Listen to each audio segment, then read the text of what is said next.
Hello everyone. I hope you had a nice holiday. So before we begin, I wanted to ask you, do you have any doubts or concerns in the previous lectures? No. All right.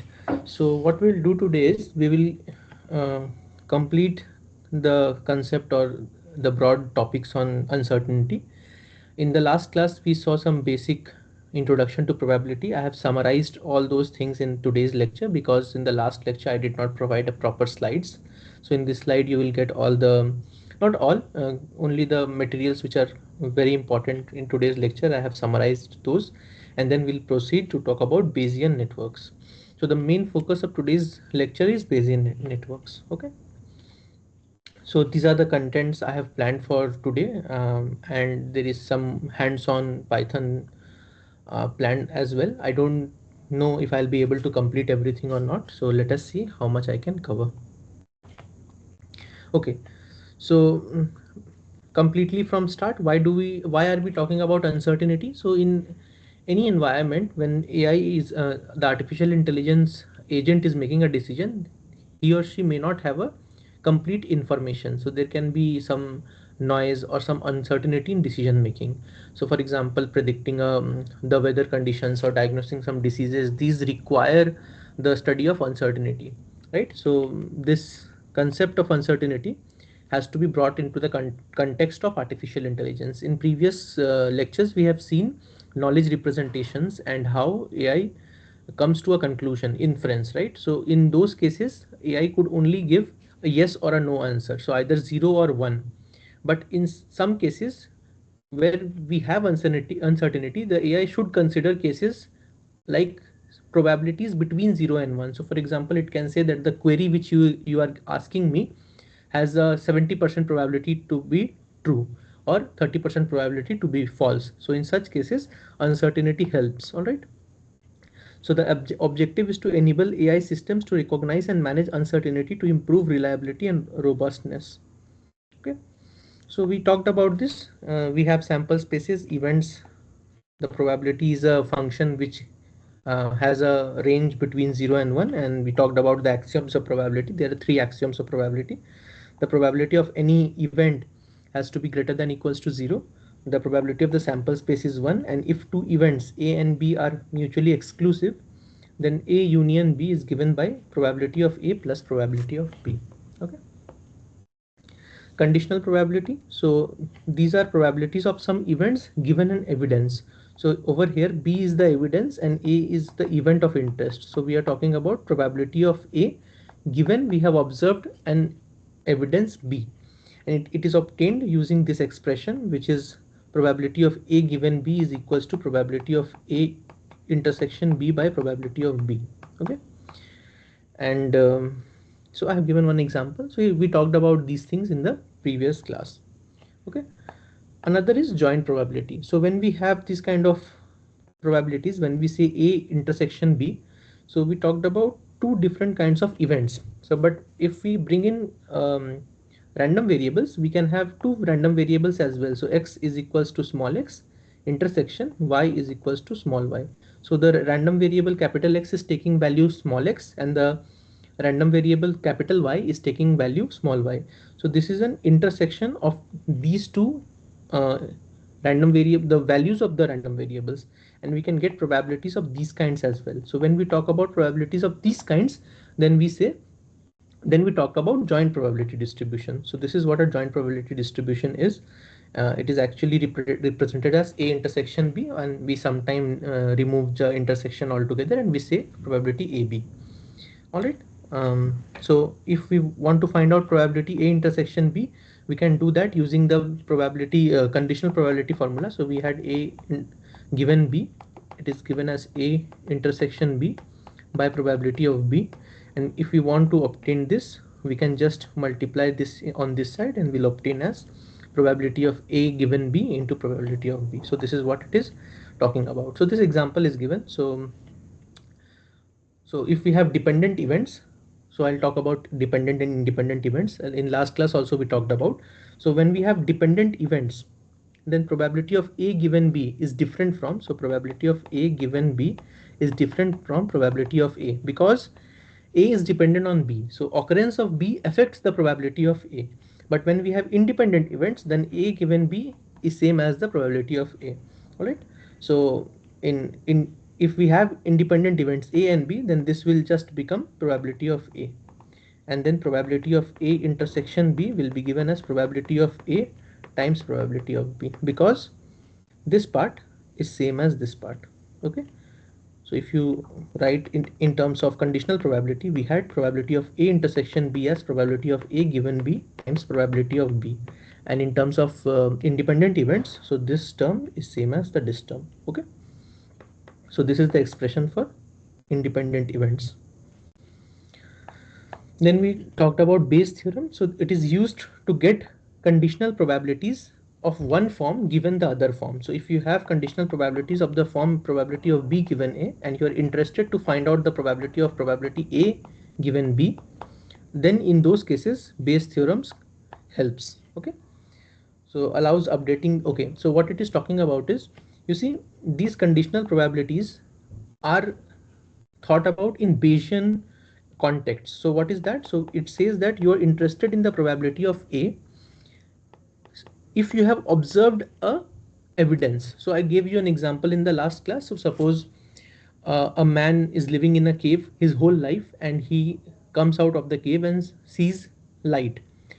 So for the first time he sees light, that is an evidence for him, and he says that probability there is always light given the evidence he has seen is maybe some probability he gives 100% or 90%.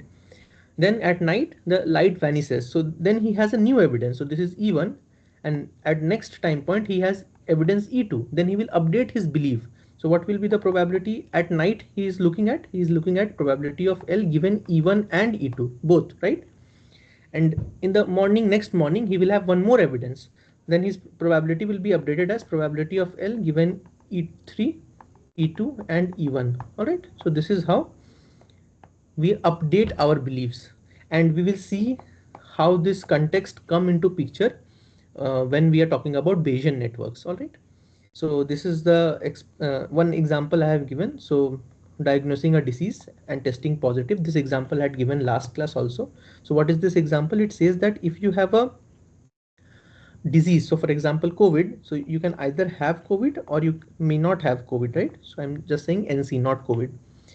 And if you perform some tests, so you can have,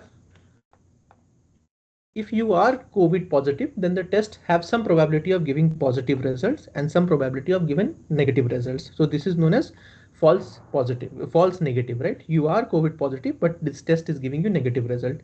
Similarly, if you are COVID negative, the test may give a positive result, which is false negative, sorry, false positive, and it will give you negative results. So these are the conditional probabilities. Given that, so what is this? Given that the test, given that you don't have the disease, what is the probability of getting a positive result? So these kind of probabilities are known to us. Why? Because we are designing the tests, so we know what is the efficacy of the test. So these probabilities are known. So what is the probability of getting a negative result given you have a COVID disease? So these kind of probabilities are known to us, and we are interested in the other probability. For example, what is the probability of me having COVID given the test result is positive? So these kind of probabilities we are interested in. So this Bayes theorem helps to find out these kind of probabilities given the information of the other conditional probabilities, the reverse, right? Any questions? Okay. So what are random variables? So over here I have written in context of AI, but if you generally see, random variables are also functions. It takes input. So I'll write anything, suppose X. So these are functions. It takes input events and maps into number line. So it can be any value between. So it can take any value in the number line. So it is actually a function, but in the context of AI, we talked about random variables as a variable whose value is dependent upon some uncertain events, right? So we talked about uncertain events last time. So this uncertain events governs the value of these variables, and that is why these variables are known as random variables. And for example, if you roll a die, then the die can take any value between 1, 2, 3, 4, 5, 6, and we can represent x as the random variable with these values 1, 2, 3, 4, 5, 6. We can use random variables in different ways as well. So suppose you are saying um, what is the weather? So just I'll erase this. What is the weather? So weather can have maybe three conditions: sunny, rainy, and maybe cloudy. Okay, so there are three conditions. So you can say w is a uh, so I'll say w is a random variable which can take values between 0, 1, and 2. So I'm saying 0 is so s is mapped to 0, r is mapped to 1, and c is mapped to 2. So random variable generally, not generally, always takes values in numerical values. All right, why are we doing this? Because we want to do some statistical analysis. You cannot do statistical analysis using s, r, and c. That is why we are mapping these outcomes to some numbers, and that is why random variables comes into picture. So we talked about random variables can be of two types: discrete and continuous. Yeah. And we can have probability functions like distribution function, mass function, and density function. Okay. Independent events, this is also known to you. So if you have two events a and b and both are independent, then their probability of both happening together is given by probability of a times probability of b. Okay. Right. So these are the rules which we'll use in inference, right? So we'll use these rules, and that is why I have explicitly mentioned in the slides. The first rule is negation rule. So what is the negation rule? So it says that probability of not a, so this is not a, is equals to 1 minus the probability of a. So this comes from axioms of probability. You can just go back and see this. We discussed in the last class also. So I'm just covering it here as well. So if you have some event a and you want to obtain a complement, so you can just do so by 1 minus probability of a. The inclusion exclusion principle, it says that probability of a union b, so this is just union. All right, so I'm writing or in when we talked about logic, then we saw that this is or and this is and, right? And in mathematics, or is written as union for sets and is written as intersection for sets. Okay, so probability of a union b is given by probability of a plus probability of b minus probability of a intersection b. So this is just the inclusion exclusion principle. I have given one example over here. Okay, next is the marginalization rule. So this name comes from marginal probability. Okay, what does it mean? It says that if you have, so we talked about this as well. So suppose you have a event b and you have an event a. Okay, so I'll just draw like this maybe. So this is the universal set, this is a and this is b. Okay, so you can break this into two parts, this part and this part, right? So you have two parts for a. So you can obtain it as probability of a intersection b, which is this part, and probability of a intersection not b, which is this part. And this is how probability you can obtain probability of a. So it is given by probability of a intersection b plus probability of a intersection not b. So over here we are talking about b and not b, but you can have more events as well. Just a minute. So you can have more events as well. So you can have a intersection b1 plus a intersection b2 plus a intersection b3 and so on and so forth, provided b1 union b2 union b3 dot dot dot union bn must be the sample space. If this is the case, then the marginalization principle says that probability of a is given by summation of probability of a union bi I in sample space. So this is the expression. So you just sum over all unions, a union bi. This is true only when bi, so union of bi for all I in omega should be omega, right? So if the union of the events is the sample space, then only this rule works. Okay, so if you are not understanding these notations, that is not an issue. It just says if you have events that sum up to the sample space, then you can obtain the probability of a with the summation of the unions, probability of A union B1 plus probability of A union B2 plus probability of A union B3, and so on and so forth. So I've given it over here. I'm saying that y is that random variable and we are summing up for all the values of y. So we are saying probability of capital X is equals to xi. What is this? You sum. So you say probability X is equals to xi union, sorry. So I'm writing comma, it's same. Y is equals to y1 plus probability of x comma y is equals to y2 plus dot dot dot dot till for all the values of y. So this is very intuitive, right? So you're just summing up for all values of y. For all such values of y, what is the probability x is taking xi?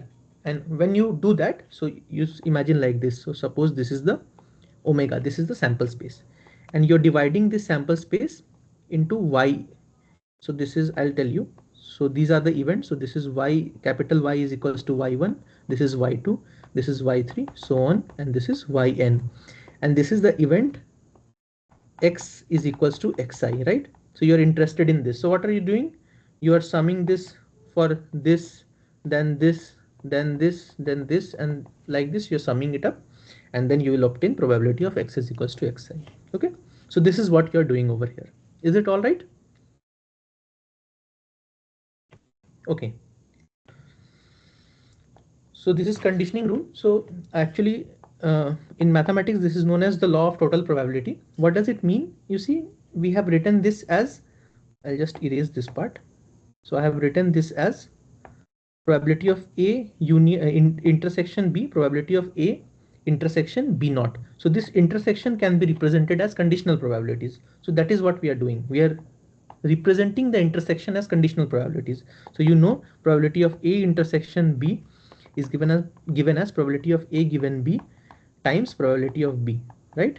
So this is what it is replaced by. This is also replaced by the same thing, not B, and then you're obtaining. So this is known as the conditioning rule. We will use this when we are talking about the Bayes theorem. Okay, not Bayes theorem, Bayes network. And it can also be thought, so over here I have represented it as two events, B and B complement. You can do that for n number of events, provided the union of those events become the sample space. So this is the same thing. I am summing for all values of y using the conditional probability. I hope these things are clear, right?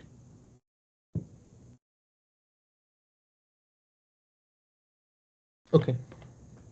So I'm assuming it is clear because we'll start with Bayes here and Bayes networks right now. Okay, so what is a Bayes network? You see, Bayes network is actually a graph where graphs, what is a graph in mathematics? Yes, yes. You can unmute yourself and speak. Yes, Professor Sudeep, you can unmute. So if you can give a little more example, then that will be the visibility will be more. Means that the pictorially it is understandable. Right. Or means where such situation we can apply. So I have given one example in the last lecture. So I'll give the same example over here. I'll just show you for very quickly. So this example where we're talking about COVID, not COVID. Yeah, that you have given, and today also you are describing before this one means. But when we are adding this, all this. Yes, yes. So I'll just show you this. I'll show you do that. So we'll have a positive result, negative result. Over here also we can have a positive result and a negative result, right? Now what we are talking about is we are interested in what is the probability that it is a positive result. So you see, positive result can occur in two cases, either when the test result is not COVID, or when the test result is COVID. So you can obtain the probability of positive result. What you can do is, so you have to take the probability of this, sorry, this is not sum, this is equal to.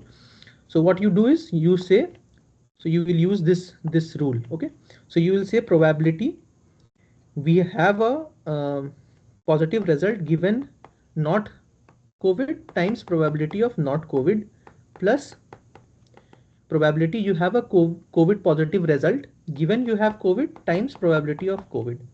So in this two cases, you're taking this and this probabilities, doing a multiplication, then summation of this and this probabilities multiplication. So this way you can obtain the probability of positive. Similarly, you can get the probability of negative by the same idea. So this is in mathematics is known as law of total probability. Okay. This is the expression to obtain what is the probability a test result will be negative. It doesn't consider whether you have COVID negative or COVID positive. It just say what is the probability given you are doing a test, what is the probability that the test will be negative. And for this case, it is saying what is the probability the test will be positive. It can be positive in two cases. Either you have COVID or you may not have COVID. But what is the probability that the test will be positive is given by this expression. Is that all right? Yes, so in that case, this P plus and P minus, if we probability of this positive and negative, if we add, then it will come 1. Which the leftmost P plus and P minus, probability of test positive yes, and probability of test negative. If we add, it will come as 1. Yes, yes. Yes. Okay. Always it will come as 1, or this is a particular case when all these outcomes are mutually exclusive, because of that reason it is coming 1. No, no, no. Over here you see this test can have only two values, either positive or negative, right? So you sum the probabilities of all the outcomes of the random variable, then it should be 1, right? Otherwise you are doing something wrong. So every time you sum it, then it should be 1. Okay, thank you. If you have doubt, you see a previous lecture and then we can discuss in. Okay, see. So this is where we are starting today. So over here we did not talk. So last lecture has been completed till now. So what is a Bayesian network? So you see a Bayesian network is a graph, and in mathematics what is a graph? So in mathematics we represent graph as G, V comma E. So what is this? It is a set of nodes and edges. So V is the nodes and E are the edges. Okay. So this is how we represent a graph. So for example, this can be a graph. So this can be a graph G, V comma E, where the set of, so suppose this is A, B, C, D, E and F. So V is actually A, B, F. So this is the set of vertex or set of nodes. What are the edges? Edges are A, B, B, C, dot, dot, dot and all. Okay. So this together V comma E is what a graph is. Okay.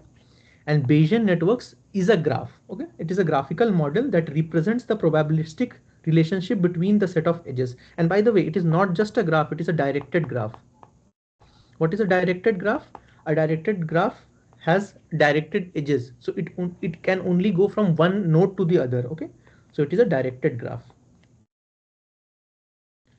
It is not an undirected graph. You cannot go both way in the edges. You have to go in one direction only. Okay, so node represents the random variables. So in a Bayesian networks, the nodes are actually the random variables. So over here, A can be a random variable. It can take multiple values. So for example, if A is the random variable stating that the test result will be positive or negative, then A is that random variable, and the values it can take is either positive or negative. The edges represents the conditional dependencies. So for example, over here, the probability of B depends. So this so A and B are dependent random variables. So the occurrence and non-occurrence of A will influence the occurrence and non-occurrence of B. So the probability of B will change if the occurrence or non-occurrence of A changes. All right.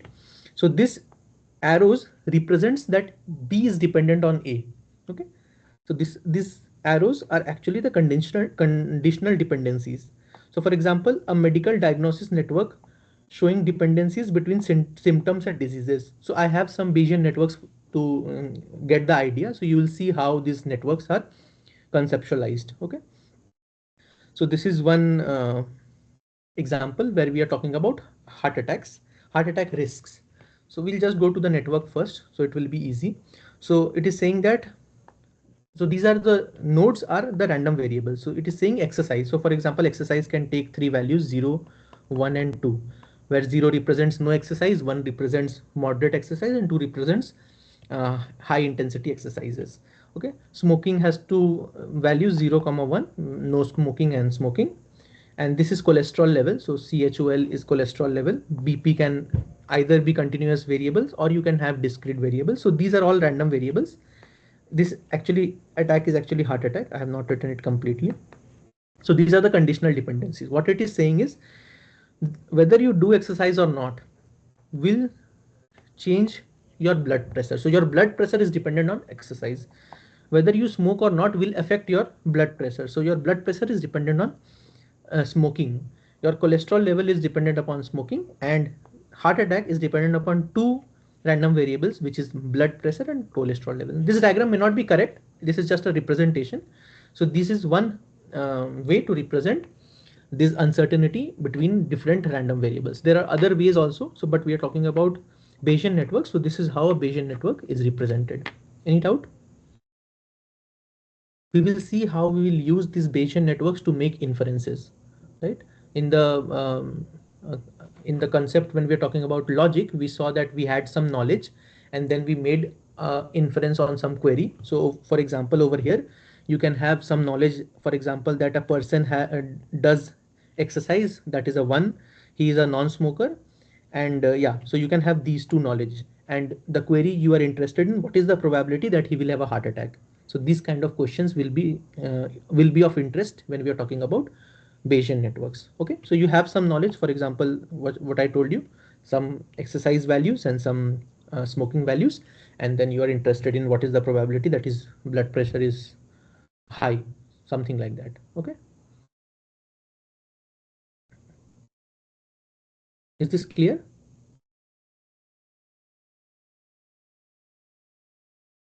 Okay. So this we talked about, this example we talked about in the last class. So I'll just go to the network. So it is talking about a student. Okay. So we are talking about a student and he or she is preparing for an exam. So he can either study for the exam. So S is whether he has studied or not. It can take maybe 0 or 1. 0 means he has not studied and 1 mean he has studied. What is FP? FP means if he is feeling prepared or not. So it can also take 0 comma 1. So if he doesn't feel prepared, then it will take value 0, and if he feels prepared, it can take value 1. So for example, if he's anxious for the exam, so he can say I doesn't feel prepared, even though he may have studied, but he can say that I'm not confident. Okay, so feels prepared or not. What is PT? Whether he passed the test or not. Okay, so I'll just erase this so that you can see the nodes and the arrows. Okay, and what is C? C is whether he celebrates after the exam or not. So what is the idea for this network? So the idea for this network is if the student has studied, then it will affect whether he passed the test or not. If he feels prepared or confident, then it will affect whether he will pass the test or not. And whether he will celebrate or not is only dependent upon whether he passed the test or not. It is not dependent upon whether he feels prepared or not. Whether or not he feels prepared, it doesn't matter. If he fails the test, then he will not celebrate. If he passes the test, then only he will celebrate, right? So these random variables doesn't directly influence celebration. It indirectly influence, because being studied helps you pass the test, and when you pass the test, then you will celebrate, right? So there are some indirect relationships, indirect dependencies, but not direct dependencies. And these kind of properties we will see next in today's lecture are known as are assumptions of Markov chain, right? We will see what Markov assumptions are. But over here we see that all the nodes depend upon their immediate parent. It doesn't depend upon successive parents, right? This node only depend upon the immediate parents, this and this. So these are parent nodes of that node, of this node, because the arrow is in this direction. So this is a parent of this node and this is the parent of this node, right? So the probabilities of a random variable is only dependent upon the previous parent, the previous random variable. Okay, is it clear? How are we representing a Bayesian network?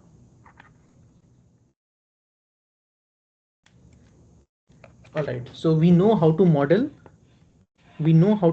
a problem. So given a problem, suppose you are given a problem, you can model a problem. So this is what modeling is. You can model a given problem in terms of Bayesian networks, right? In terms of a graph. Then you have to do inferences. Given some knowledge, then you will be able to do some inferences. We will see what kind of inferences come into picture, which direction. So you can go in this direction and make an inference. You can come in backward direction and make an inference. I have some questions over here. So you see, does passing the test depend on studying well? So what is the question? Does passing the test depend on studying well? So is it true or false?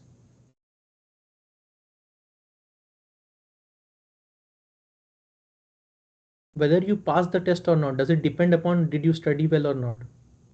Yes, it depends. Yes. So you see there is a uh, dependent arrow as well. Edge, there is an edge between both of them as well, right? So it is dependent, right?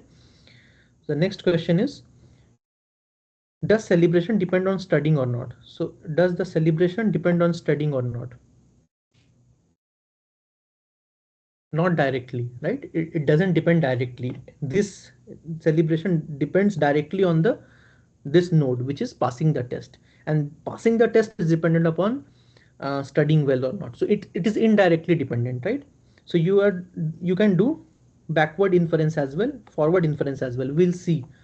Okay, the next question is, does celebration depends on feeling prepared if you have studied? So it is saying, so you have studied, right? So you have studied. Now, given that you have studied, whether celebration depends on feeling prepared or not. So you see, there is an edge between feeling prepared and passing the test. Therefore, this question is true. Why? Because given you have studied well, you may not feel prepared, and in such case you may not do well in the test, and you may get a fail in the test, and therefore you will not celebrate. Therefore celebration depends upon feeling prepared given some idea of studying well. But if this edge was not there, suppose this edge was not there, then given that you have studied well, celebration and FP are independent. It is not dependent on one another.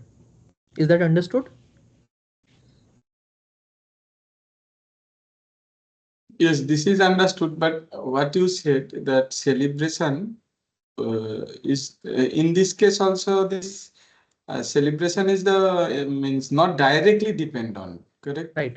It is Means it is indirectly. indirectly depend on same as the case 2. Yes, but I'm saying, you see, the value FP takes will change the probability of what C takes, right? So the probability Yes, of C yes, yes, yes, will be definitely. changed. That is the question, what I'm asking over. So not direct but indirect dependency same as the case 2. Yes, same as case 2.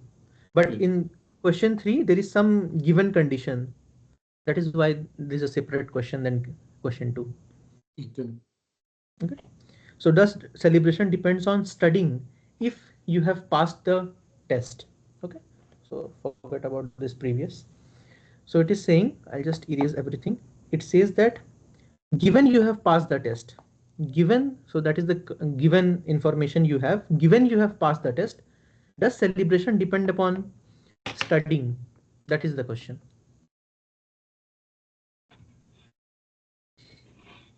Given you have passed the test, this information is given to you.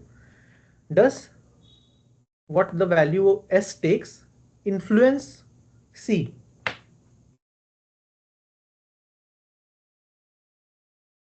Yes. Why so? You see, Because yes, go on. because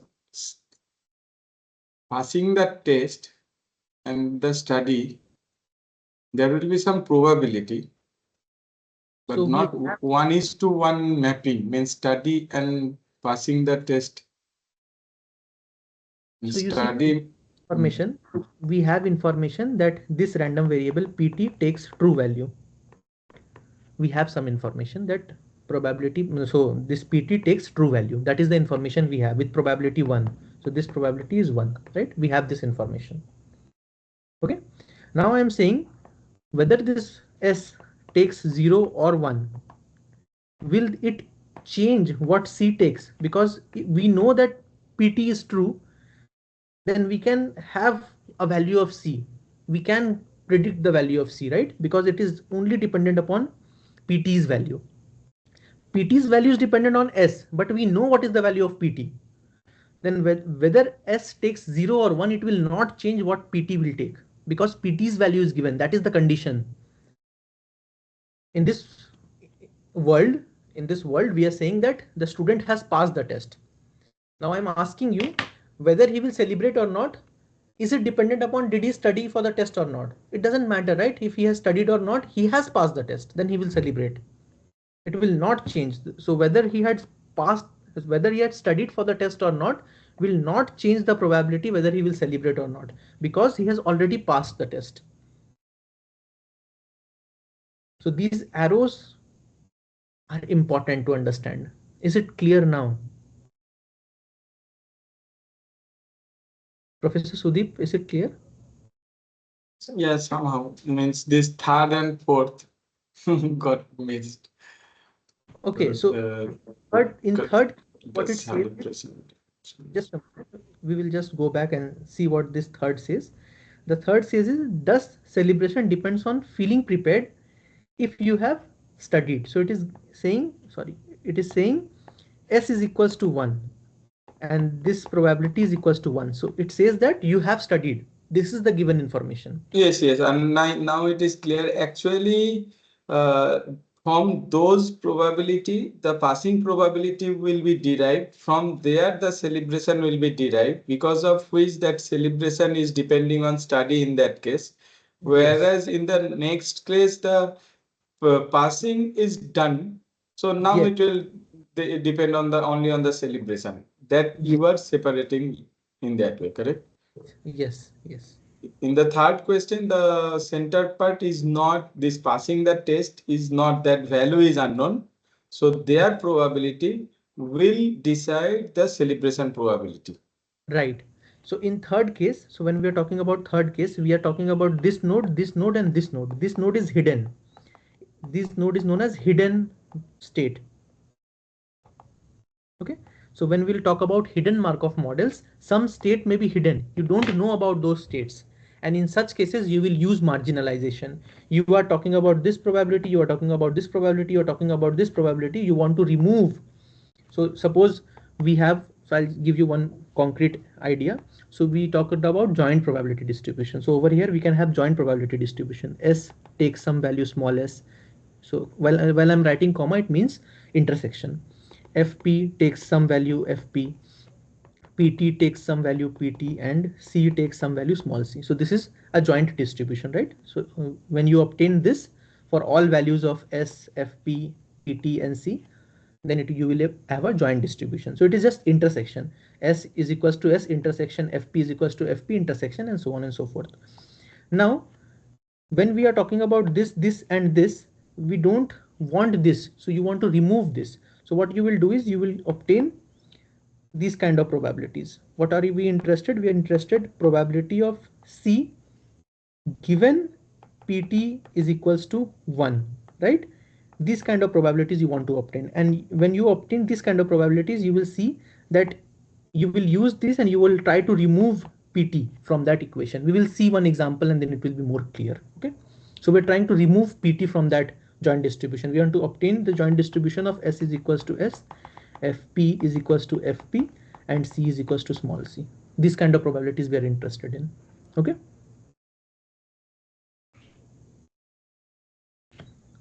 All right. So this is one more example. So I've shown you a bigger network, so it can be as large as possible. So this I have taken from some research paper. I have not referenced it, but I should have.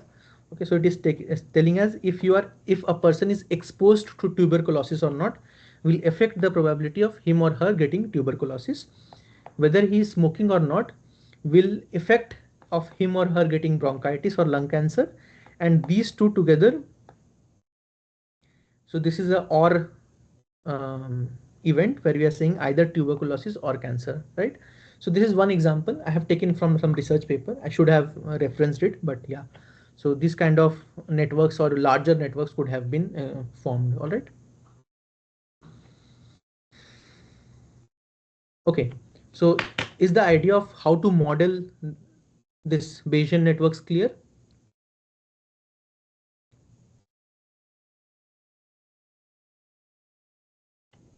So I assume it is clear. Now, some applications. So you see medical diagnosis.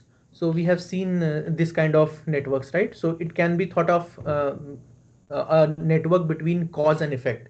So you can have some cause over here. So suppose smoking can be a cause and some effect like you're not able to breathe or something like that. And then there can be diagnosis. So a medical professional or a physician can have these kind of networks and then they can relate and find the probability. So for example, we can find some probability like this: given that you are a chain smoker and given past genetic history of cancer, what is the probability that you will also get an cancer, something like that. So you can imagine some networks, right?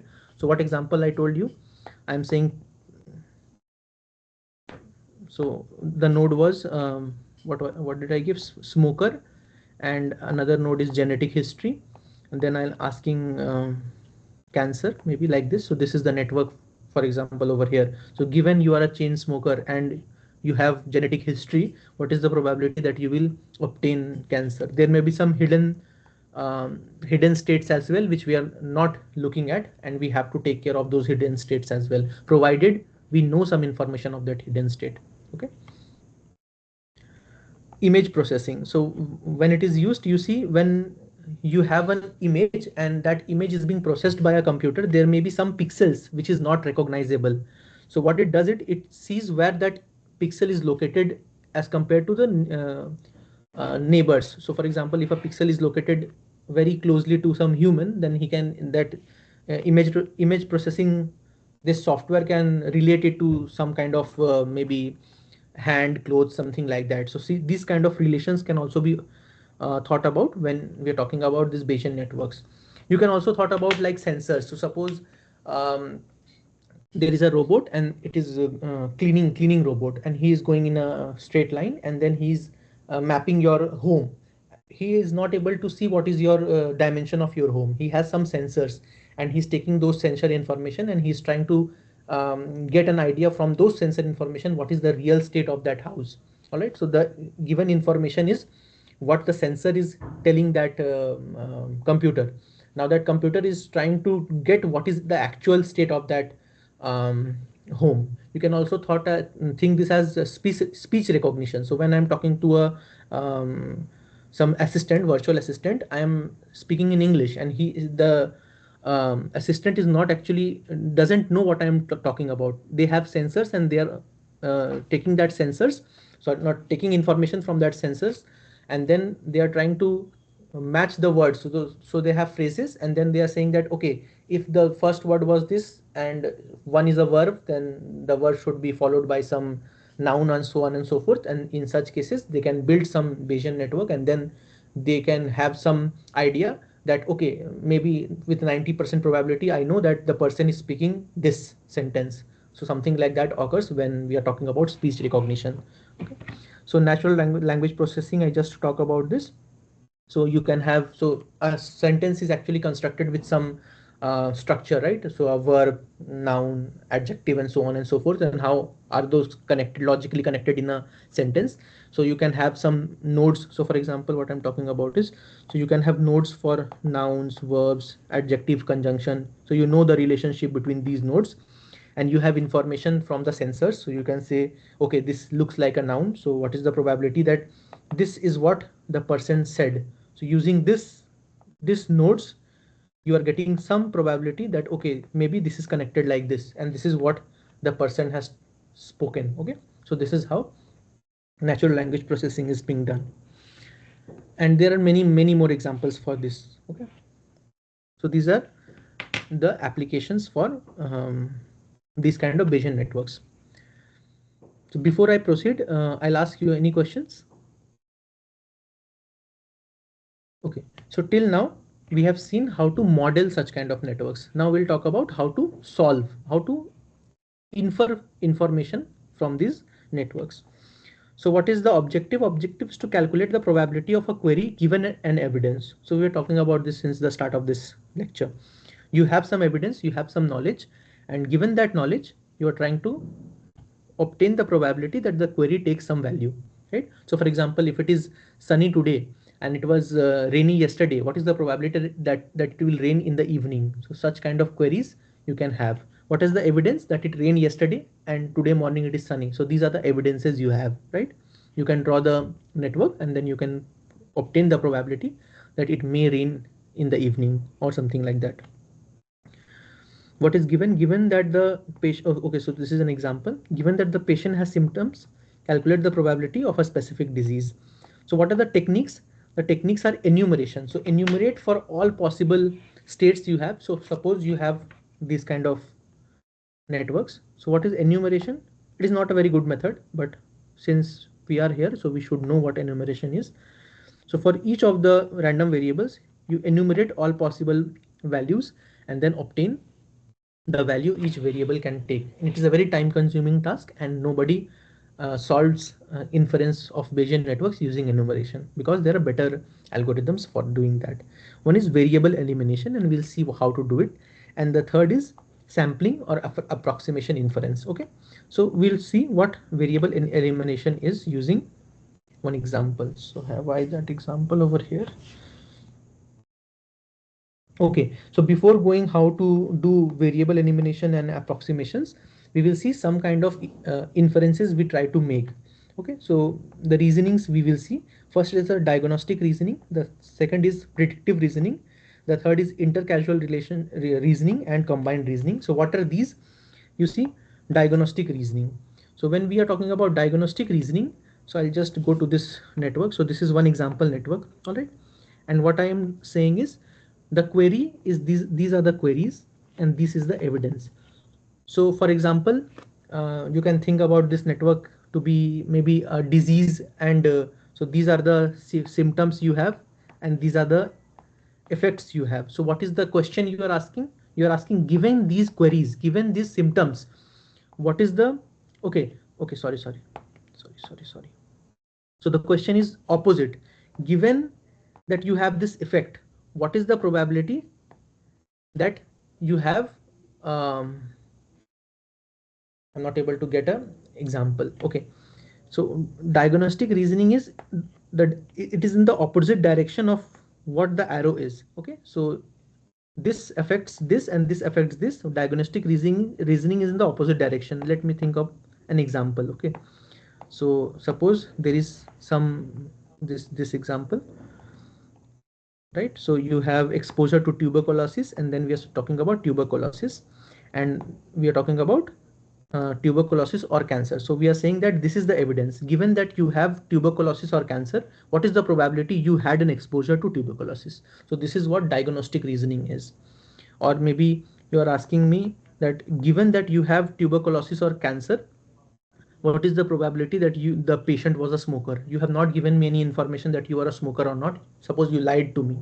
Now this diagnostic reasoning is in the opposite direction. You're trying to see whether he was a smoker or not, and because if you don't know whether he was a smoker or not, then you will not be able to do proper diagnostic. So for example, if he had a exposure to tuberculosis, you can do some treatment which is related to how to overcome this kind of cause, because this is the cause and this is the effect. So this is in the opposite direction, diagnostic reasoning. Is it all right? So I hope I gave a proper example. Okay, so this is what diagnostic reasoning is. Diagnostic reasoning is a reasoning from observed effect back to the potential causes. So you have an effect and you are trying to obtain the probability of the cause. What caused that effect? The Means, direction. sir, actually, it can be useful like for future planning. Means somebody has scored a total marks, out of which the marks division. From there, somebody may thought, okay, I have weak in mathematics or physics or some other subject. In future, that subject may be given extra stress and which can improve the final score.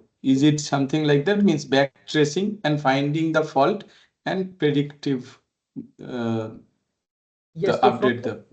So from the effect, from the marks of the test, you're going back to the cause. So maybe you had not studied well for that exam. So this kind of diagnosis you are doing. So the next time you should study well. Yeah. Yeah.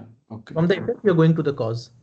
So the direction is opposite to the direction of network arcs. So if the network arcs are in this direction, you are going in the opposite direction. Okay.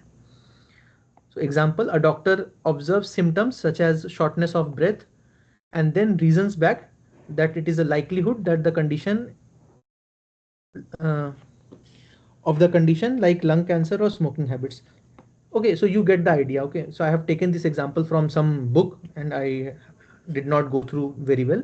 Okay, so this is what the idea is. So from the effect, you are going back to the cause. Okay, so query can be likelihood of having cancer, and evidence can be you have symptoms. Okay, so you have a symptom, you are saying what is the likelihood of having cancer.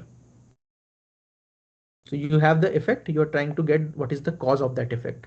You're obtaining the probability that this is the cause because of which you are having this effect. So this is the evidence you have and you're trying to get the cause probability of that cause. Another is predictive reasoning. So it follows the same direction as in the network arcs. So you can take this example as well. So you have, maybe you have cancer and you're trying to predict whether you will have this symptom or not. Okay, it is in this prediction direction. You're trying to predict. So you have studied well. Now you're trying to predict whether I will pass the exam or not. So it is in the direction of the network arcs. Is that all right? So this is known as predictive reasoning. It goes from causes to the effects based on the known probabilities. Okay, so it will go in the same direction as the network arcs, either this way or this way. So you can have evidence over here and you're asking this query, or maybe you are asking this query. You can ask evidence over here, you can ask this query as well, because it is going in the direction of the network arcs. These are known as predictive reasoning. Intercausal reasoning. So what is this? So this is actually, you are saying that you have this evidence and you're asking this query. Okay, so this is known as intercausal reasoning. So if both smoking and genetic factor can cause cancer, knowing that a patient smokes reduces the probability that a genetic alone caused the cancer. So what it says is, suppose this is cancer, this is smoking, and this is what is it? Genetic effect, right? So you are saying that this is the relationship between the network, and we know that. So this is evidence and this is evidence. So we know that the patient has cancer, and we know that it has some genetic mutation carried from its parents. So we know these two evidence. Now we are saying that maybe you smoked or not, it did not have any effect because you had genetic relationship and you have cancer. So maybe the smoking was not playing such a relevant part in your obtaining cancer. So this is known as intercausal relationship. You are getting the probabilities of two causes for an effect. You have evidence for one cause and an effect, and you are trying to obtain the probability of another cause. So it is intercausal reasoning. Is it all right?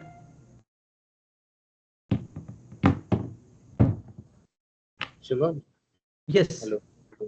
So, does intercausal reasoning, shall I define intercausal reasoning in a mathematical terms as a combination of predictive reasoning and diagnostic reasoning? No, that will come when we're talking about combined reasoning. I'll give you one example to better understand that. Because you see, um, you're saying you're okay, okay, you're saying you're going in this direction and then you're going back in that direction. It is Exactly. Yeah, the first direction is a predictive reasoning, and the second from C to S, it is diagnostic reasoning, isn't it? right, right. That's why I said it's a combination of predictive direction and predictive reasoning and Yes, diagnostic yes, reasoning. yes, you are correct. You are correct. You are correct. And if let me ask you one more question: Okay. is the order important while defining intercausal reasoning? Means diagnostic. Is it necessary for me to say, for example, say predictive reasoning followed by diagnostic reasoning, or it's a order independent intercausal reasoning? I have not looked into it in that lens. let me get back to you in the next class. All right. Okay. Okay. Okay. Okay, so what is combined reasoning? So it is what it is doing is you have this evidence and you have this evidence, you're trying to get this query. Okay, so this is that kind of reasoning. So you see, for example, combined reasoning interacts both predictive and diagnostic reasoning, where evidence can both predict and confirm related events. So over here we are talking about smoking and maybe genetic effect. So this is cancer, and these are the effects you have. So maybe skin rashes or something like that. So you have evidence of skin rashes, you have some genetic factors. Now you are trying to get a query whether you have cancer or not. So these kind of reasonings are combined reasoning, and it combines both predictive and diagnostic reasoning. Okay.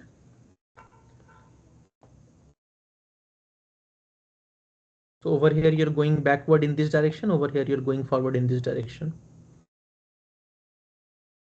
So one, you have information of the cause, one you have information of the effect, you want to obtain what is this probability of that. Okay, is it all right?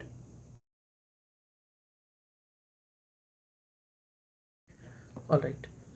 So we have talked about diagnostic reasoning, predictive reasoning, intercausal reasoning, and combined reasoning. So understanding these reasoning helps us build an efficient Bayesian networks for AI application. So when you understand what are you trying to do, then when you solve the problem using the algorithms which we'll talk about, those will help you to obtain the probabilities of the query. Okay, so before we go to sampling, let me show you what variable elimination is. Okay, so actually I missed few slides over here. I should have 1 or 2 slides on variable elimination. So I'll take one example, maybe this example, and I'll give some probabilities.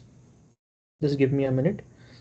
So I'm saying the student has studied or not. So it can take multiple values. So suppose the student has studied or not is taking 3 values, maybe 0, 1, and 2. So 0 is, say, not studied, 2 is completely studied, and 1 is studied so. Okay, so you can have some probabilities, suppose 0.7 and 0.2 and 0.1, something like that. Now you see this, whether he is feel prepared or not, it is dependent upon S. Now when you define the probability distribution of feel prepared, it should be a conditional probability distribution on S. So when I say, so what is this? This probability distribution is known as prior probability distribution. It is not dependent upon any prior state. This probability distribution we will define it as conditional probability distribution. So we'll say FP, suppose it takes 2 values, yes or no. So I'll just say yes for 1 and no for 0. Its probability depends upon whether S is 0, 1, or 2. So we'll have S as 0, 1, or 2. Okay, so when S is 0, then we can have some probabilities for FP. So suppose when S is 0, then he feels prepared maybe 0.4 and not prepared 0.6. Okay, so if he had studied so, it can be 0.2 and 0.8.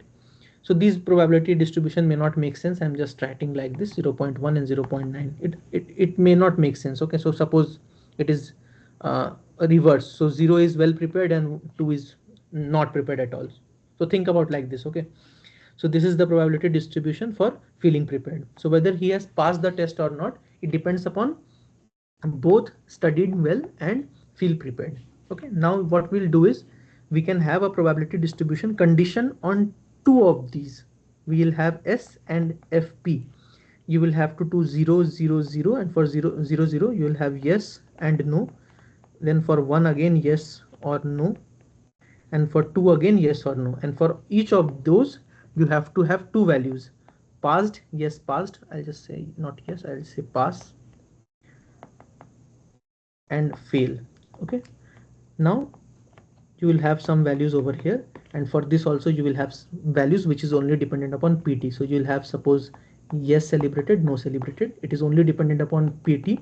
So PT can take pass and fail. Okay, so suppose this is some value, this is some value. So we have completely defined our Bayesian network. This is the Bayesian network.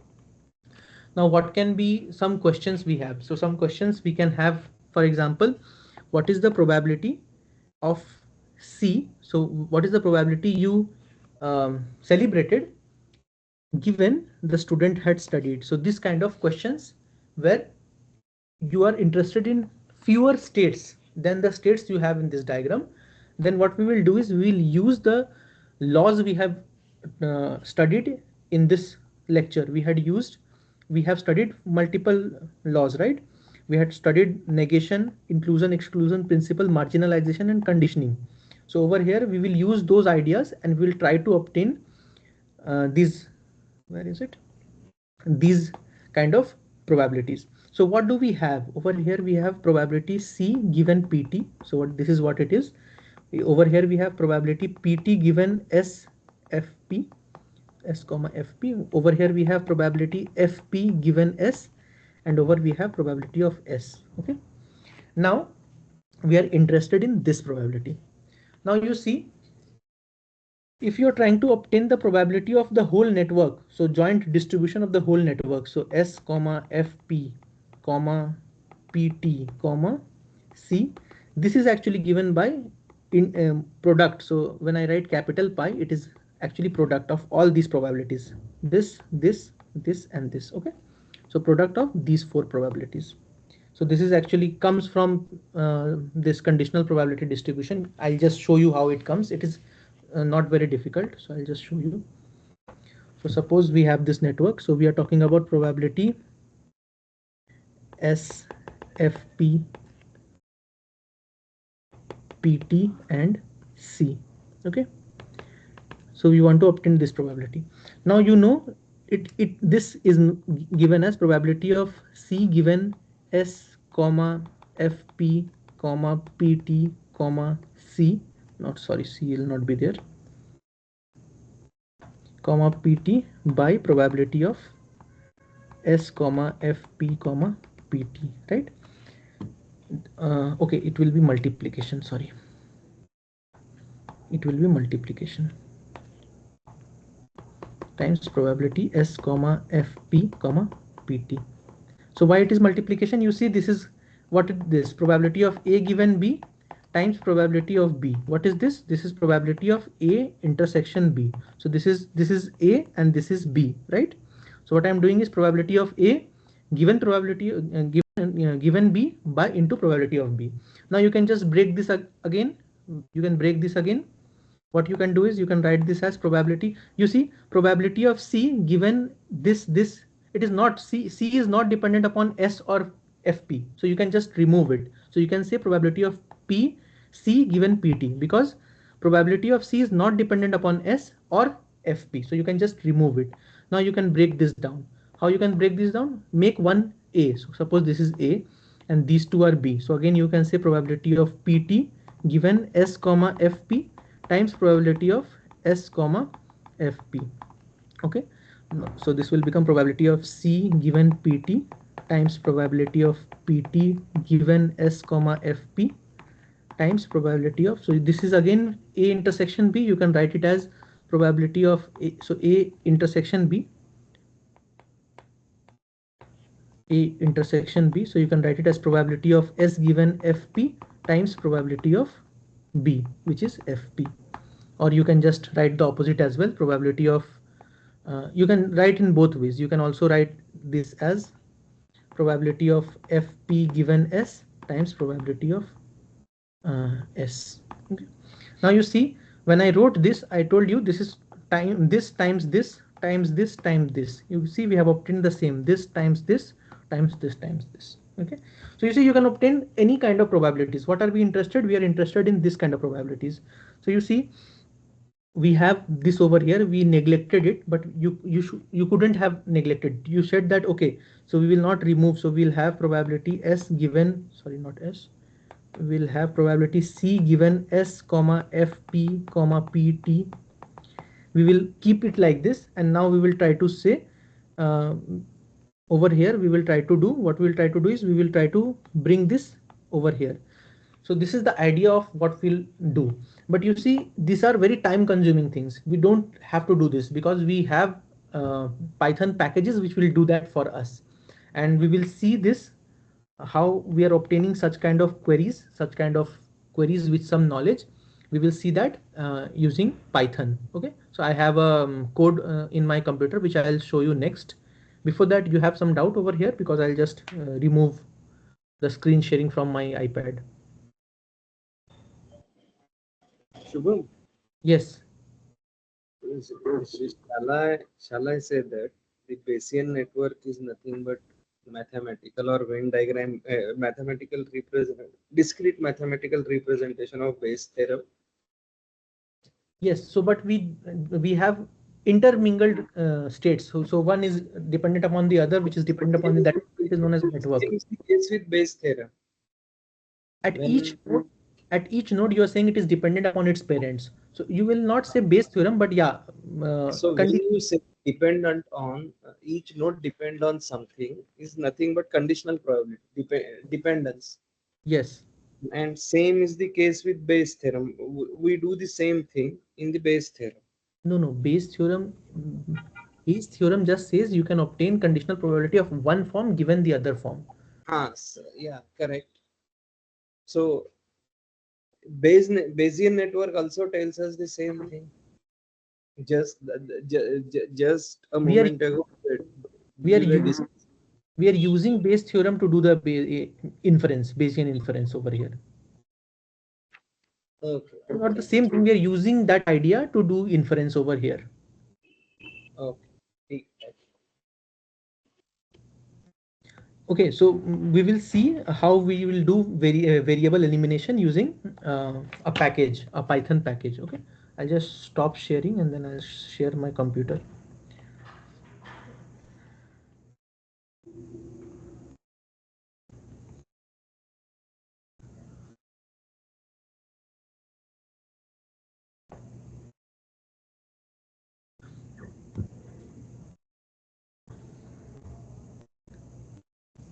Okay, so my screen is visible, right? So what I'll do is, actually I have written the code completely, but it is better if I write again so that it is clear for you. So just give me a minute.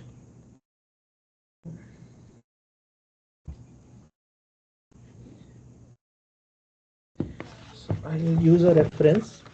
So what we'll do is we'll use the package known as pgmpy. Okay, so we will call that package. So those of you who are not very comfortable with Python, they may find it difficult to understand. So over here, what are we doing is we are importing libraries from the packages. Okay, so I'll just write it over here. So what are we doing is this is the package pgmpy. If you don't have the package, you have to install it. For installation, you have to write !pip install pgmpy. So for me, it will say already satisfied. Okay, so this is it. You have to do this.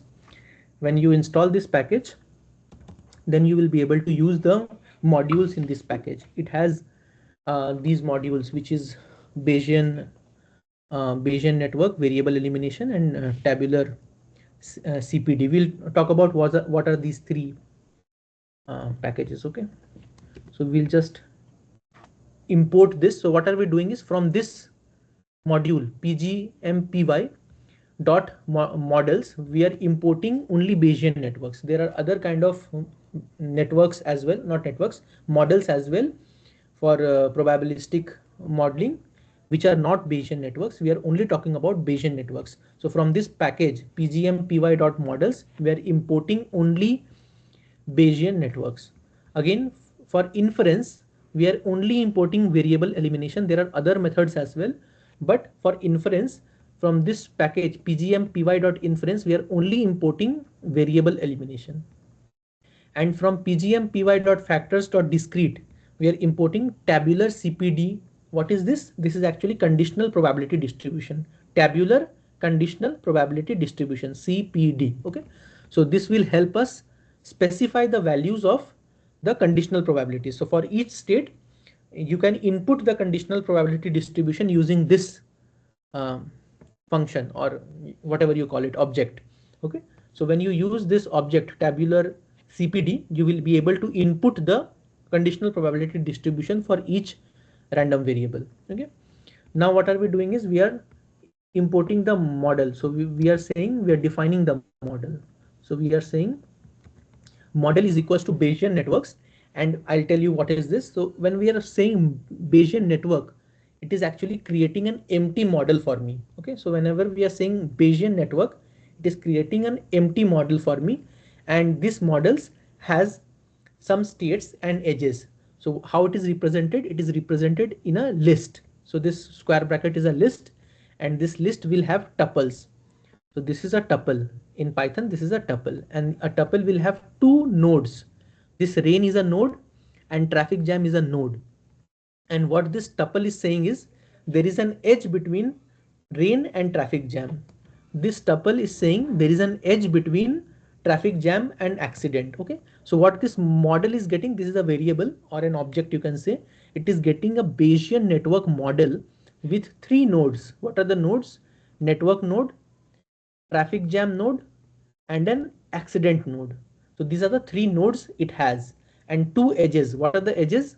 Rain to traffic jam there is an edge, and traffic jam to accident there is an edge. So this is just a unidirectional network.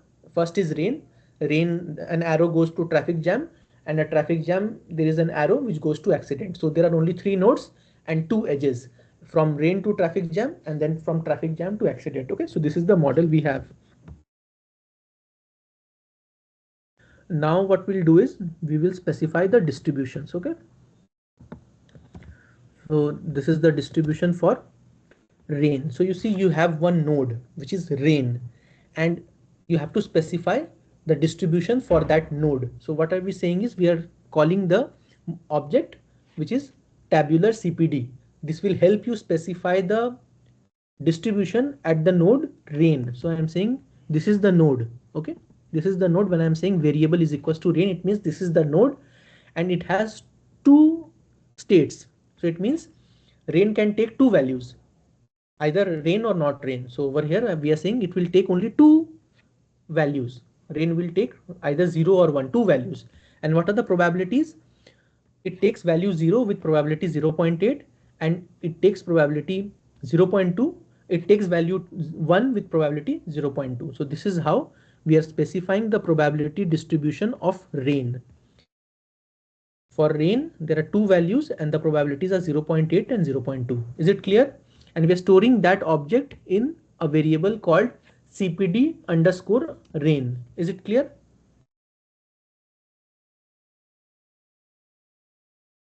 I hope it is clear. Okay, so I'll just copy this again. You see, again we are doing for traffic jam. So you see, we know that traffic jam is dependent upon rain.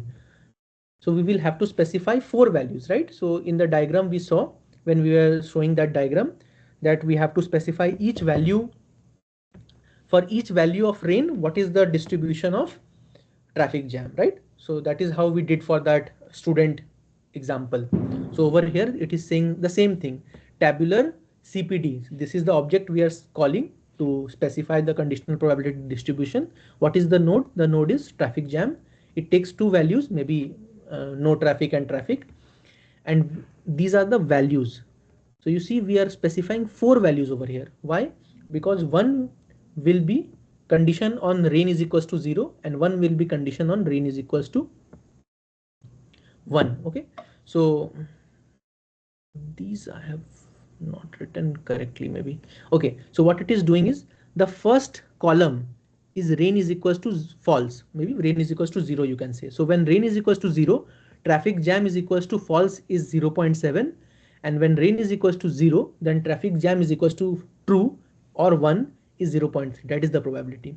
And this column says that rain is equals to true, that is rain is equals to 1. So when rain is equals to 1, the probability traffic jam is equals to false is 0.2, and the probability traffic jam is equals to true is 0.8. So this row is for traffic jam and column is for rain. So in the first column, this first column, rain is false. In the second column, rain is true. The first row is traffic jam is false, and the second row is traffic jam is true.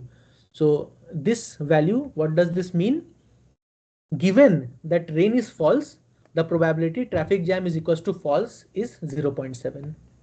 This value means given rain is equals to true, the probability traffic jam will be false is 0.2. Is it clear? Is it clear? Okay.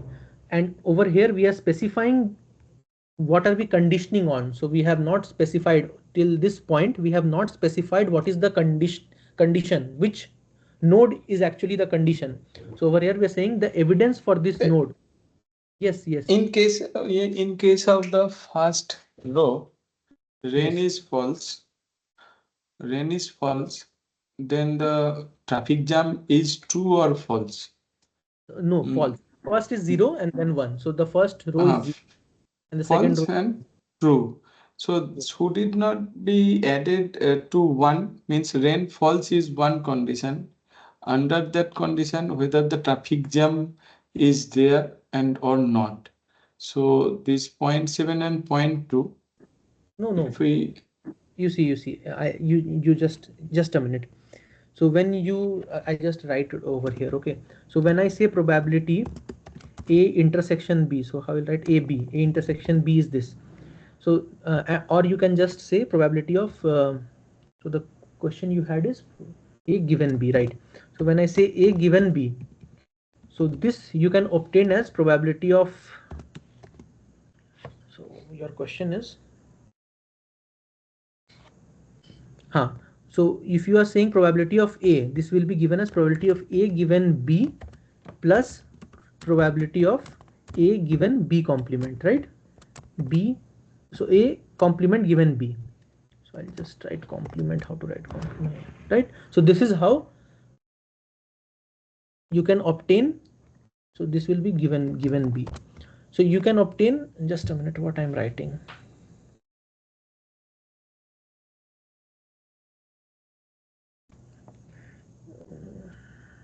So you are asking why are not we summing these two ups? We will not sum these ups because we have to sum these two ups.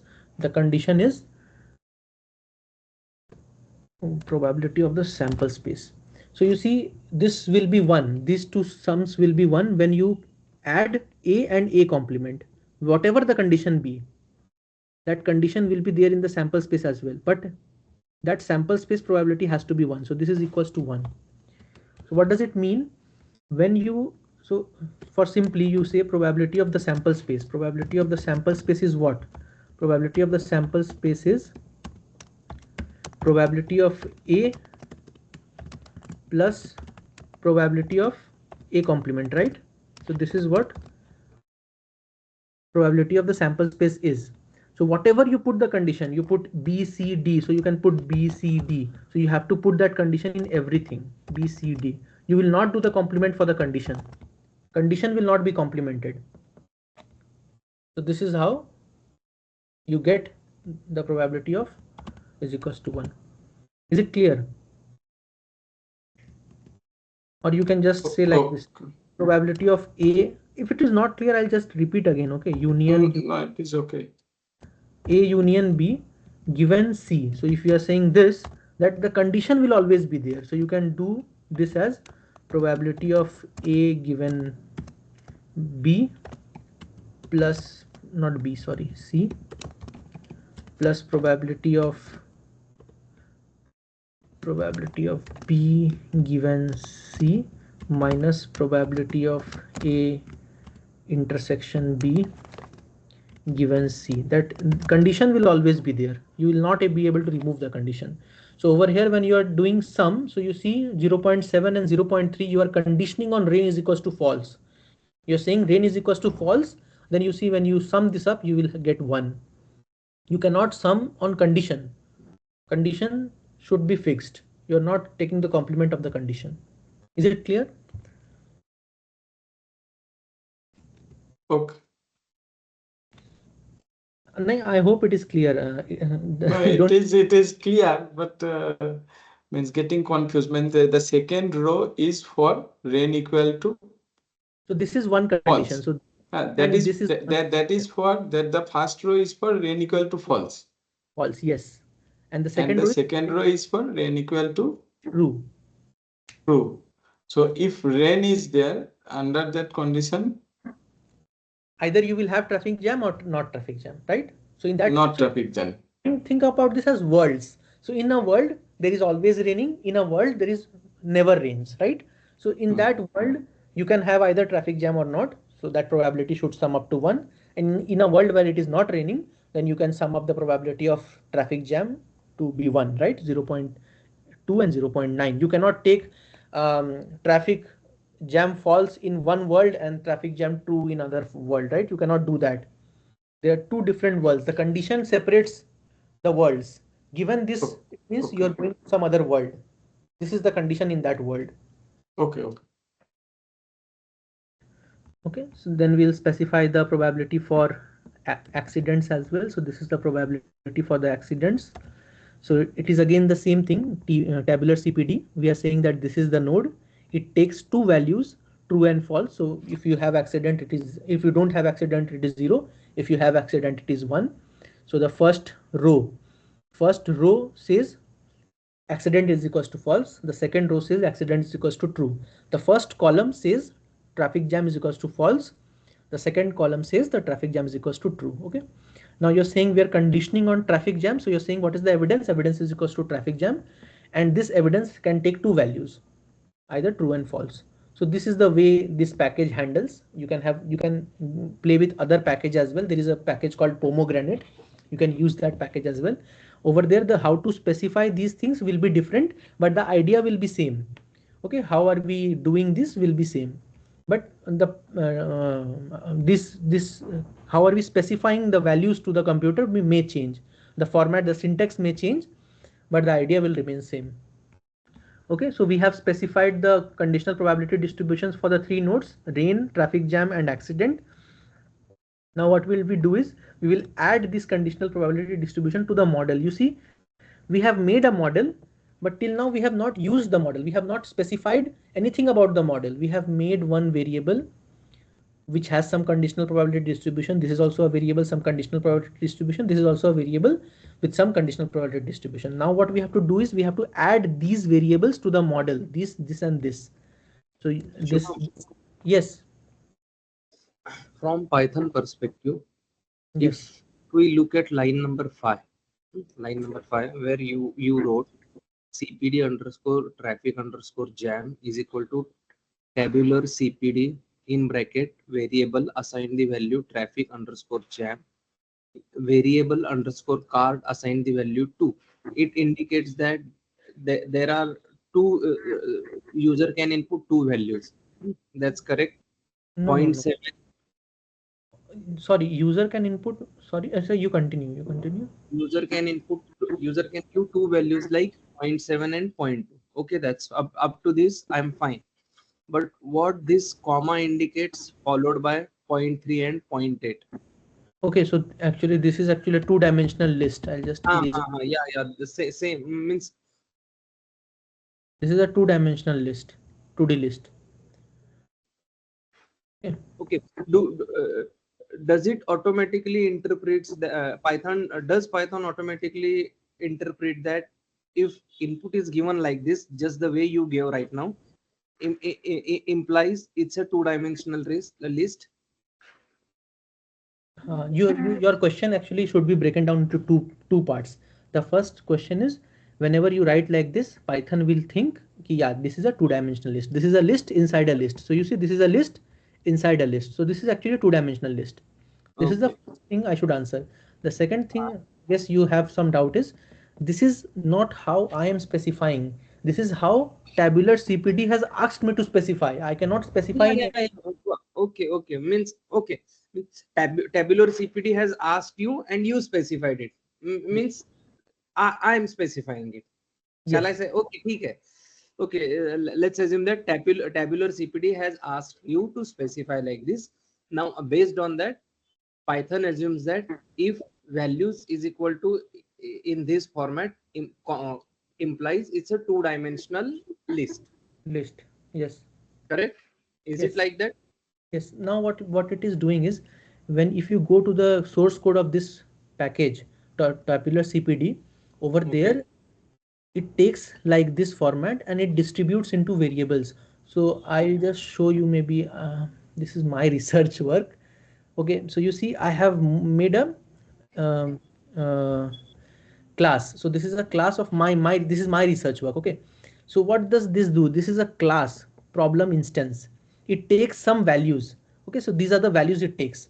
Now what I'm doing is I'm breaking it into parts. So I'm saying, okay, this m will be stored in this part and we will interpret it in our way. So this is how this tabular CPD is also working. This tabular CPD is taking these values and then breaking it into its parts later.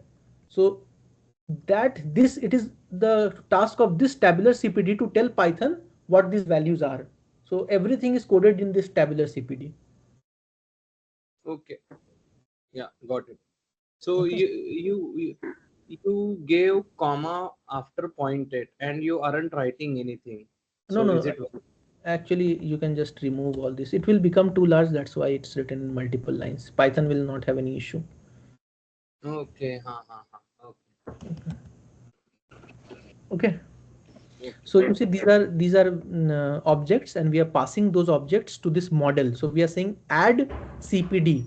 What is CPD? This conditional probability distribution to the model. What are the things to add? So you add this node, and this node. So this is how this Bayesian network interprets. So inside this Bayesian network source code, you will be able to see when I say dot add CPD, then these objects will be interpreted into in their model, so it will be added to that model. So that is how I am doing over here. So when I'm saying problem instance and I'm passing these values over here, it is getting stored in some place. And that is how over here also when I say dot add underscore CPD, then these are getting added to the model. Okay, so now this model is about Bayesian network. It has the structure, it has the conditional probability distribution. Okay, now you have completely defined the model. Now you can make inferences. So what are the inferences I am making over here?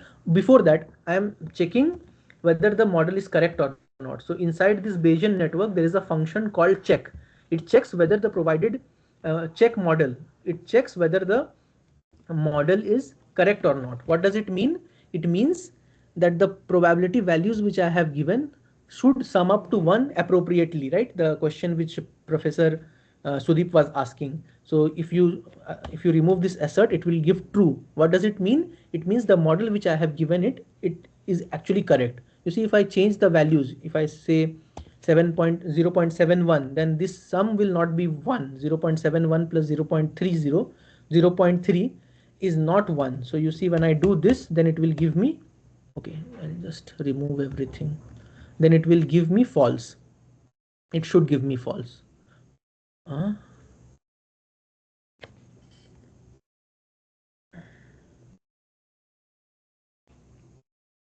happened? Shubham? Shubham, Yes, yes. at line 6 it is true. If you see 0.9 plus 1 No, no, 1.6 just a change minute. now please check. I guess then it is not checking whether the, I don't know, it should give me false. I guess then what it is happening, it is not checking whether the probabilities are adding to 1 or not, but what it is doing is it is checking. No, whether is it checking the all or is it checking only the last one? No, no, I If guess what it is doing, it is checking whether I have given appropriate, inappropriate manner or not. Just let me Let Google. us give 1.1 instead of zero point I'll 0.9 and Google, let us check I'll just once Google. again.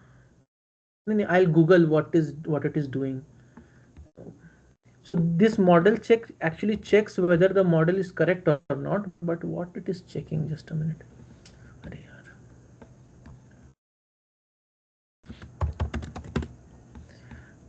So this is the documentation of Bayesian network. You can go and check the source code, and over here you can just go add this, add edges, check model. So the check model for check model for various errors. This method checks the following errors.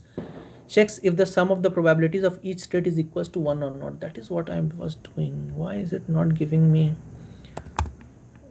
Okay, maybe it is rounding it of, may be 8 कर देते हैं इसको and इसको 2 कर देते हैं, then it will give error, it should give error. Yeah, okay, now it is giving some errors, right? So what it was doing, it was rounding it off. So before, what I was doing is 8.1 I was doing, so it was rounding it maybe. So now it is giving me an error. The sum or integral of the conditional probability for the node rain is not equals to 1. Okay, so over here this sum is not equals to 1, and so on and so forth. So it is checking, so I'll just revert this.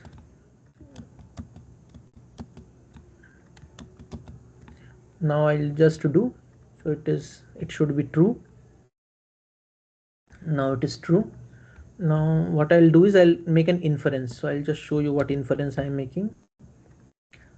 So I'm asking, so I am creating an object using the variable elimination. This is creating an object in the memory. Okay, so I'll just split cell. So what it is doing is it is creating an inference object. It has algorithms to do variable elimination. When we want to do variable elimination, we have to use this inference object. Okay, this is just an object which will help you run the algorithm variable elimination. Now what is the query I have? The query I have is, what is the probability that there is an accident given the evidence that rain is equals to 1? I will pass this to inference.query. So inference is the object which is doing the variable elimination. In the variable elimination, I am passing the model and I'm creating a object called inference. You can name it anything, by the way, IL, anything. Now this object is used to do inference. So I'm saying inference.query. The query is actually accident, whether there is an accident or not. What is the evidence? Evidence is there was rain. Okay, rain is equals to 1. So when I run this, it will give me the probability of accident is 0.66. No, of no accident is 0.66 and probability of accident is 0.34. Okay, so this is how it is doing inference. Is it clear?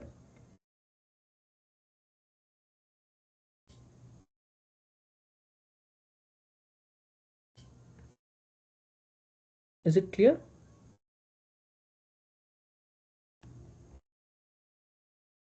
Have I lost my connection? Okay. Okay. I have one more example maybe. Okay, you get the idea. I'll give you the examples later on in the maybe resources.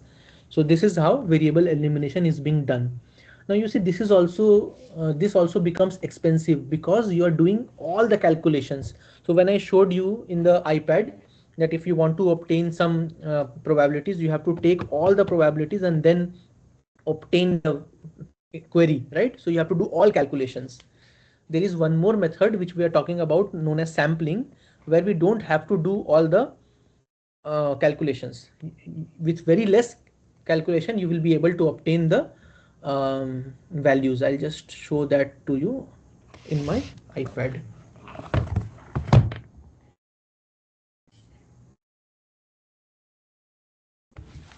Just give me a minute.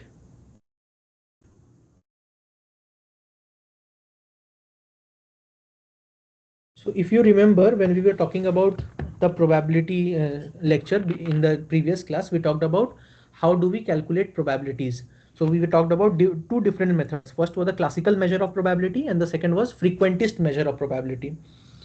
I hope you remember. So in that frequentist measure, we told you that we don't need to obtain the probabilities. What we do is we do experiments, and from some experiments we can get that we did 1,000 experiments, and from those 1,000 experiments we saw that some random variable was true for 600 of those 1,000 experiments. So the probability that the random variable takes 0 is 0.6. So that is how the frequentist measure worked, right? If you don't remember, you can tell me. I'll just write it again and tell you. So what I mean is, in the frequentist measure, the probability x is equals to x is given by limit n tends to infinity nx by n, where nx is the number of instances or number of times x is equals to x and n is the number of times you repeated the experiment. The experiment was repeated.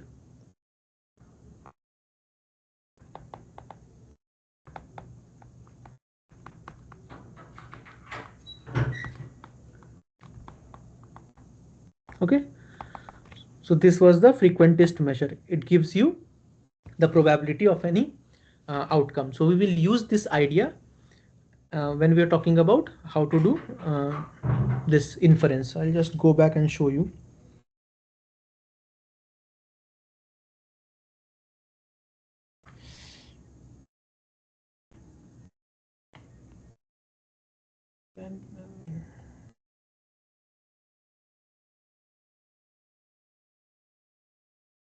Okay, it is here. So you see, we talked about inference techniques. First was enumeration, the second was variable elimination, and the third was approximate inference. So you don't want to do all those calculations, you want to do some sampling. So over there the idea is same. You do some experiments, and from those experiments you obtain an approximation of the query. You don't need to obtain the accurate value of the query, you just get an approximation. Okay, so that is known as sampling. So I'll just tell you the idea from this example. Maybe where is that example? From this example you will understand how we will do the inference. Okay, so I'll just erase few things. This I should erase. Now what we do over here is we take one sample. So how do we take a sample?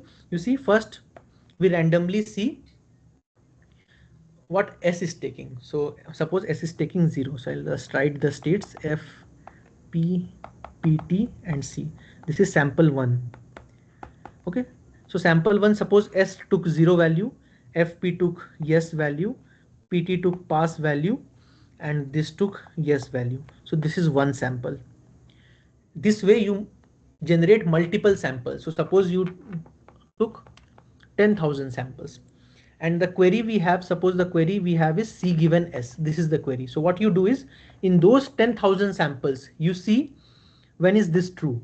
So when is P C is equals to yes given S is equals to 0. If this is the query you have, so you see in those 10,000 samples, how many of the samples has this, and then you divide. So suppose it was 3,000, then you can say 3,000 by 10,000 is the probability of this approximately. So this is the idea of sampling. Not very difficult to understand, right?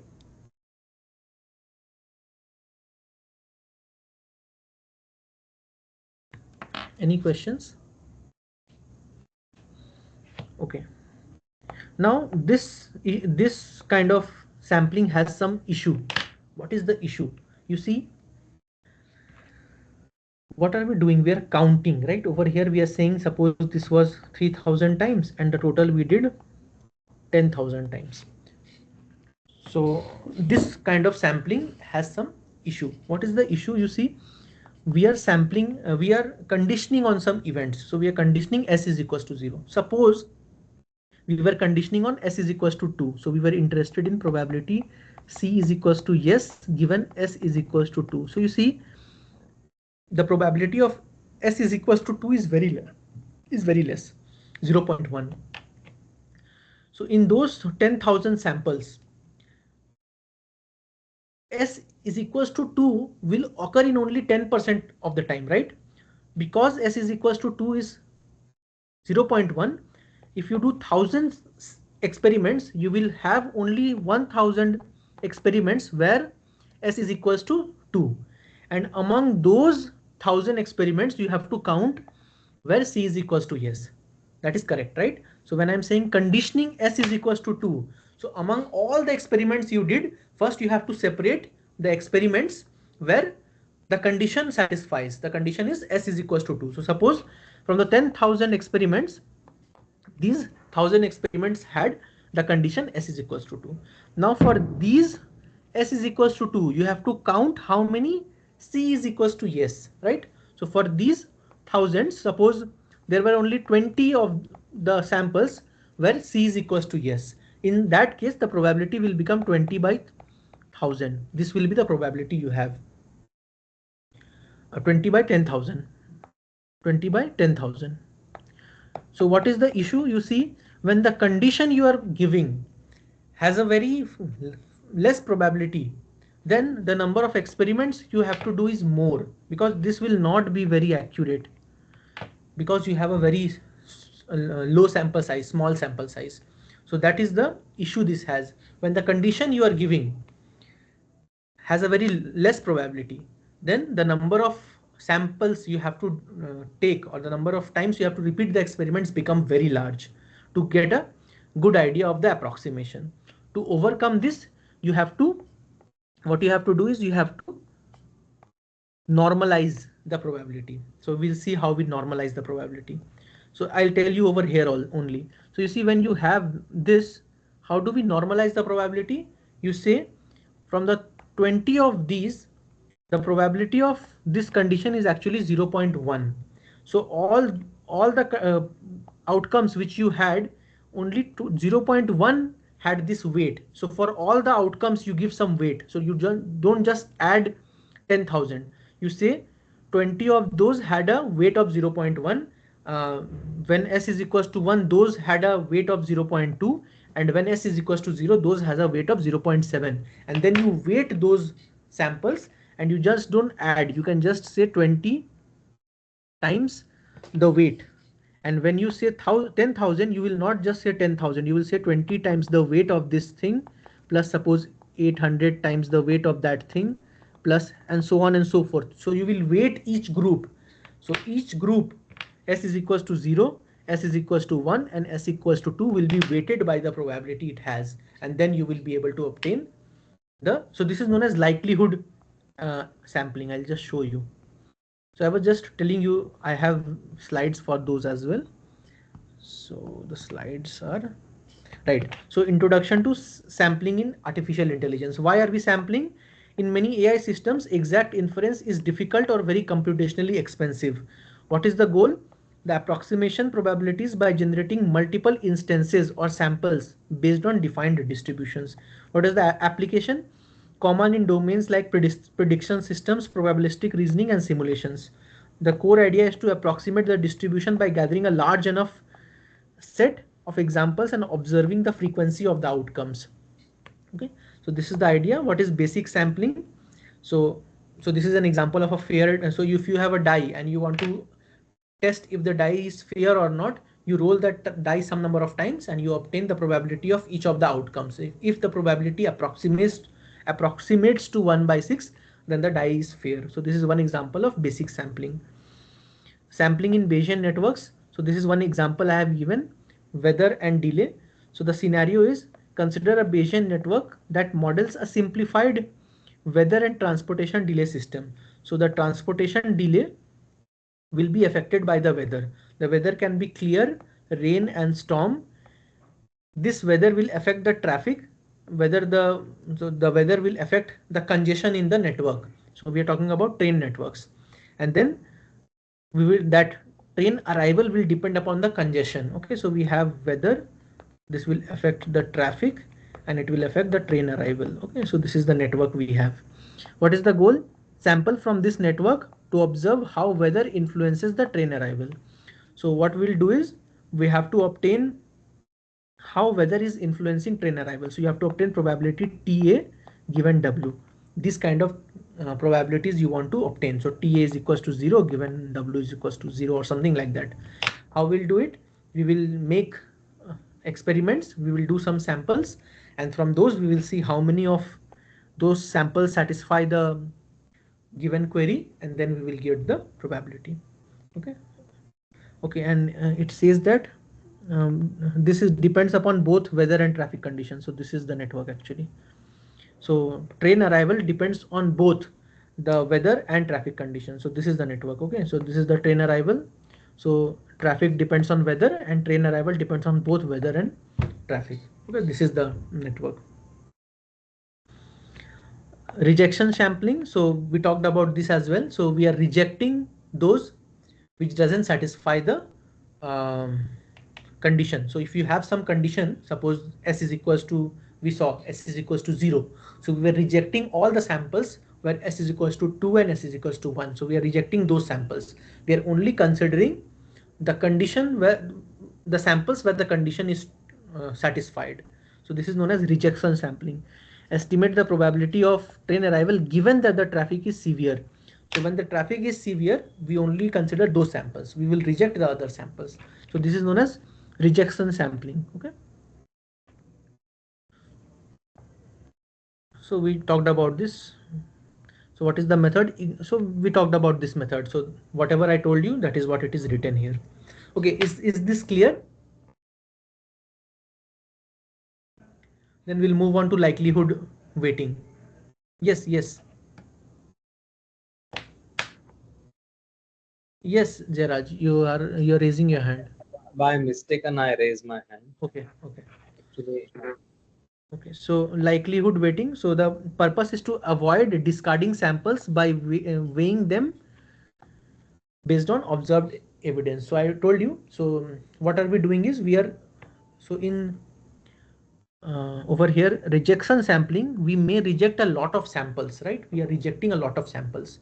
If the condition, so suppose traffic is equals to severe, that condition has a very less probability, suppose 0.001, and then we are rejecting a lot of samples, so we are wasting efforts.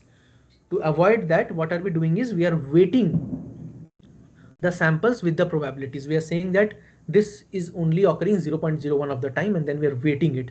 So the process is fix the value of the evidence variable. So what you do is you fix.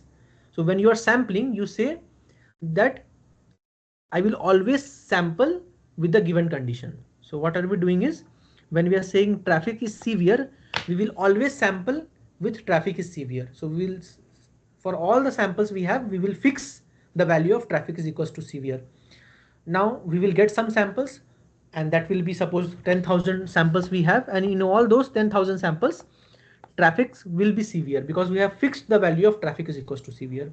Now for this 10,000 samples, suppose we are interested in travel level is equals to 1. So given traffic is equals to severe. Now this occurred suppose 3000 of the time among the 1000 of the time. So what is the probability you are getting? Probability TA is equals to 1 given T is equals to S, we are getting 0.3. But this is not true. Why? Because we had already fixed traffic is equals to severe. To obtain the actual probability, you have to multiply the probability of traffic is equals to severe, and then you will be obtain the likelihood sampling. Okay, so this is known as likelihood weighting. Is this clear? First, we are fixing that condition. We are doing the sampling. We are obtaining the probability, and then we are weighing it. We are saying that this condition which we had fixed has this probability, and then we are obtaining the probability. Is it clear? In doing so, we are not rejecting samples, right? We are not rejecting samples. The condition is already fixed. Later time point, we are multiplying that probability of that condition. Okay. Now we are moving on to Markov models, right? So this is a different kind of so earlier cases when we are talking about these kind of models, this had Markov assumption. We will see what Markov assumption is. Okay, so we talked about Bayesian networks, and then we will move on to Markov models. So I guess for today it is a lot, and I should end today's class. We will talk about Markov models and hidden Markov models in the next class. I'll just give you some idea of what Markov models is. Before that, any questions? Okay, so what is a Markov model? So Markov model is actually a network with some assumptions. What is the assumption? The Markov assumption is any state which we have is only dependent upon the future state. It is not dependent upon the, so actually Markov models are generally used in terms of time. So you can have time is equals to 1, time is equals to 2, multiple states you can have in time. So the state at t is equals to suppose 3 is only dependent upon t is equals to 2. This state is only dependent on t is equals to 2. It is not dependent upon the previous state. So over here, if you see, over here this Markov assumption is not satisfied, but in this case the Markov assumption was satisfied. I'll just go back. Over here the Markov assumption is satisfied. The state of this model is only dependent upon this. This is only dependent upon this. But for A, the Markov model is not, Markov assumption is not satisfied, because for A we have two states which governs A, right? So for A, Markov assumption is not satisfied. So what is Markov assumption? Markov assumption says that the state at which we are at it only depends upon the previous state and no other state. Okay, so this is what Markov assumption is. Shubham, Yes. Yes. Markov model is defining that depends only on a finite number of past states. Finite Yes. number can be 2. Can be multi. Yes. Yes. I'm sorry. Yeah. Yes, you are Yes. correct. Yes, you are correct. A But also depends on. Okay, please. no, but what it says is if you have a state, so suppose you can have a set of states, right? So you can think that is as one state. What I'm saying So is I'll tell no, you. the Markov model fails in this diagram if we have a set of states with n variable where n tends to infinity. Then Markov model fails. No, no, just a minute. So when I say this state depends upon three states, so for this also it will depend upon the three previous states. Okay, so you can think that combined three state as one state, right? So this state is dependent upon these three states. You can say that this is one state, suppose A. Again, this state is dependent upon the previous three states, and that you can think about A dash. So that state will only depend upon some collection of states, but you can think that as a one state, right? Because every time you're doing so, for each state you are going back, you're saying the three states, previous three states will affect the probability of occurrence or non-occurrence of this state, the random variable for this state, right? But you are correct. It is not just one state; it can be multiple, a set of states. That is what I was wrong. Okay. So in such case, you can create a chain, and that is what a Markov chain is. So you can have a chain like this. Now, for this chain, for each state, you can define a probability, transition probability. What does it mean? So if you are at a state, suppose t is equals to 1. Yes. Any questions? Anubhav? Anubhav? Okay. So, and you want to obtain the probability distribution at t is equals to 2. You can do so using a transition probability matrix. Okay. So how it is represented as, I'll show you. So suppose xt represents the random variable at state t, and xt plus 1 is the probability distribution at of the random variable xt at t plus 1. So what you can do is you can draw a matrix. You can say that xt is equals to, suppose it can take 0, 1 and so on, and you can have xt plus 1 is equals to 0, xt plus 1 is equals to 1 and so on. So each value over here represents the probability that x is equals to t plus 1. So xt plus 1 is equals to 0 given xt is equals to 0. So what is this probability? This probability is what? Probability xt plus 1 is equals to 0 given xt is equals to 0. So each probability is like this. Probability xt plus 1 given xt. Probability xt plus 1 given xt. This is what the transition probability matrix is. And if you think about it, this is very similar to the Bayesian networks. Over there also, at each state we defined a um, condition probability, right? And this is also saying, because this state is only dependent upon this state, it will have this kind of probabilities, the conditional probabilities. And it is same as what we had studied till now, only a special name is given, transition probability. Why? Because at t is equals to 1, we are transitioning it to t is equals to x is t plus 1, state t plus 1. That is why these probabilities are known as transition probabilities. But this is same as what we are talking about till now, conditional probabilities, right?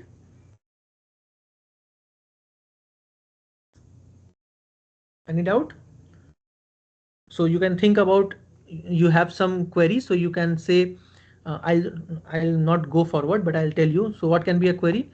So what is the probability that a set of states, suppose Monday, Tuesday, Wednesday will be rainy given the past 7 days were rainy? So these kind of questions you can ask, and you can model that using Markov chain. How you can say that? You are saying that today's weather is only dependent upon yesterday's weather, and the next day's weather will only depend upon today's weather, and so on and so forth. So you're creating a chain, and then you can ask multiple questions. So you can go forward and backward as well. So forward you can say today is this weather, what is the probability that tomorrow will be this weather, and so on. These kind of questions you can ask. Is it all right?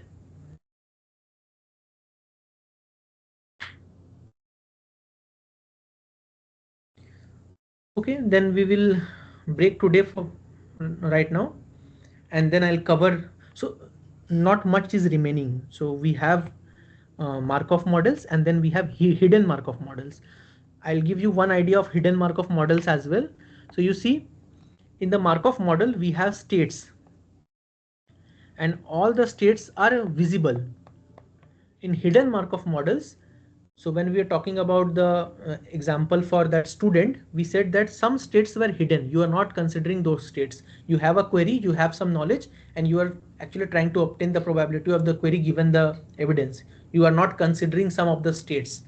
And those ideas come in hidden Markov models. In hidden Markov models, you have hidden states, and you are actually interested in those hidden states, but you have knowledge about the what you can say the known states. I'll not say known states. So for example, an example will be better. So for example, a robot has information about the sensors, right? It gets information of the sensors, but the underlying thing which he has to know is what is the actual state of the world. That is the hidden state. From the known states, from the sensor information, he has to obtain the knowledge of the hidden state, because you see, each state, suppose at time is equals to 1, suppose the robot is moving in a path, suppose self-driving car. So at each time point, it is saying that it is dependent upon the previous time point. So I am at a lane, at lane X. Before that, I was at a lane which is just previous to that lane. So it is dependent, right? So the sensor information which he is getting is this kind of information, but actual information he has to derive whether the sensor information which he is getting is actually the correct information or not. So those kind of states are the hidden states, and the robot is interested in the hidden state and not the states which is actually getting the information. So the sensor information which he is getting obeys the Markov law, because at time point t he has some sensor information, at time point t plus 1 he has some sensor information. He only has information of the sensor information about the Markov chain. He doesn't have any information about the hidden states, right? So that is how that hidden Markov model works. We will talk about this in detail when we go to hidden Markov models. Is it clear? Whatever I have talked about, is that clear?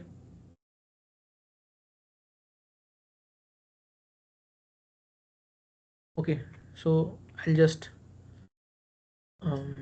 end the meeting now. If you have any questions, you can ask me. And after this, we'll go to optimization. And when optimization is completed, then we'll go to machine learning. Okay. So in the next class, we will complete this and then move on to optimization. All right. Thank you. I'll just end the meeting if you don't have any query. If you have query, you can just unmute yourself and ask.